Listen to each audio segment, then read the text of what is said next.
Bonjour à toutes et à tous, je suis Didier Mazier et je vous souhaite la bienvenue pour notre rendez-vous hebdomadaire du lundi où nous nous retrouvons pour partager des astuces sur le graphisme. Cette semaine, nous allons voir quelque chose d'intéressant parce que tout le monde n'a pas forcément beaucoup d'argent, tout le monde ne travaille pas forcément en couleur pour le web ou d'autres moyens de diffusion, mais certains doivent gérer un fanzine ou un petit magazine en noir et blanc et nous allons voir que l'on peut effectivement s'en sortir avec des astuces sur du graphisme en noir et blanc.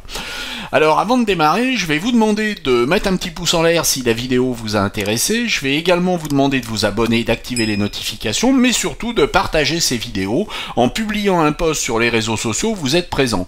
Donc vous envoyez un petit message sur le réseau social où vous êtes, avec un lien sur la vidéo, sur LinkedIn, sur Insta, sur Facebook, sur X, sur TikTok, Snapchat, Twitch, sur les boucles Telegram, et que sais-je encore.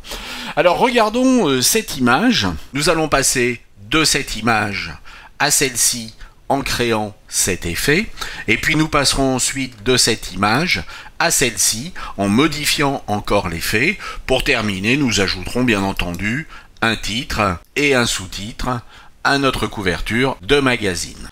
Avec donc des budgets qui sont pratiquement inexistants, en travaillant avec des systèmes d'impression rudimentaires, nous allons travailler en noir et blanc et nous pouvons néanmoins appliquer des effets graphiques et être créatifs. Alors s'il n'y a pas de budget, eh bien il y a quand même du boulot et ce boulot, eh bien nous allons nous y mettre sans plus tarder. Avant de commencer nos réglages, nous allons nous assurer dans un premier temps que notre image est bien en mode 8 bits par couche. Il serait préférable qu'elle soit en niveau de gris, mais elle peut rester en couleur RVB à condition au niveau des réglages de demander à la passer en noir et blanc. Vous allez pouvoir éventuellement affiner le passage en noir et blanc et une fois qu'elle sera passée en noir et blanc, les différentes couches seront toutes identiques. La couche du rouge est tout à fait la même que la couche du vert ou la couche du bleu.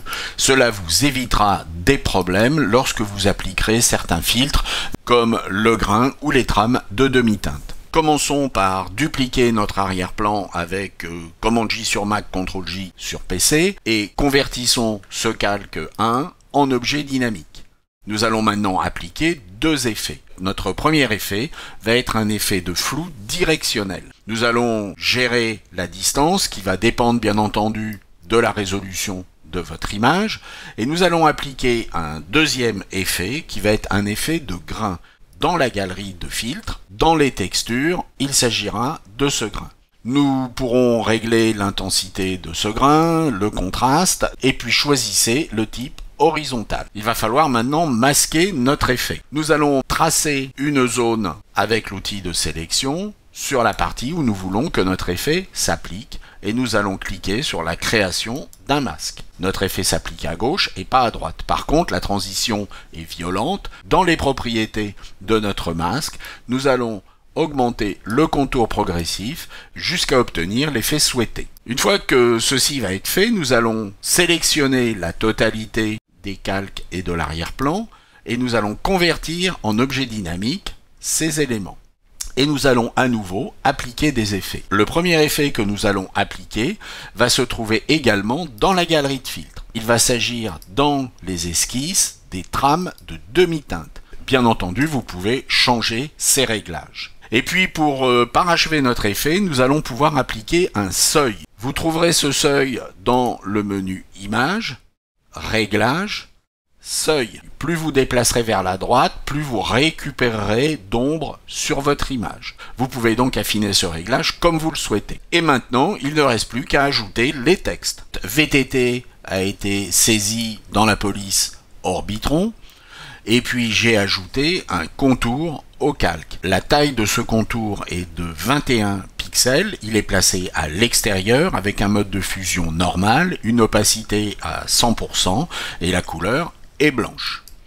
Pour le terme magazine, j'ai travaillé avec une police qui est du 8 Heavy et j'ai appliqué un effet qui est tout simplement une ombre portée. Cette ombre portée a une opacité à 100%, l'orientation est de 135 degrés, et puis j'ai géré distance, grossi et taille de façon à obtenir l'effet voulu.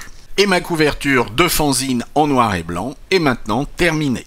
Avec donc des budgets d'impression qui sont extrêmement réduits parce qu'on va imprimer sur des systèmes rudimentaires en noir et blanc, on peut néanmoins être créatif et travailler des effets qui sont, vous l'avez vu, très intéressants. Alors j'espère que cela vous a intéressé, j'espère surtout que cela vous sera utile pour vos activités associatives, et puis je vous dis à la semaine prochaine. Au revoir.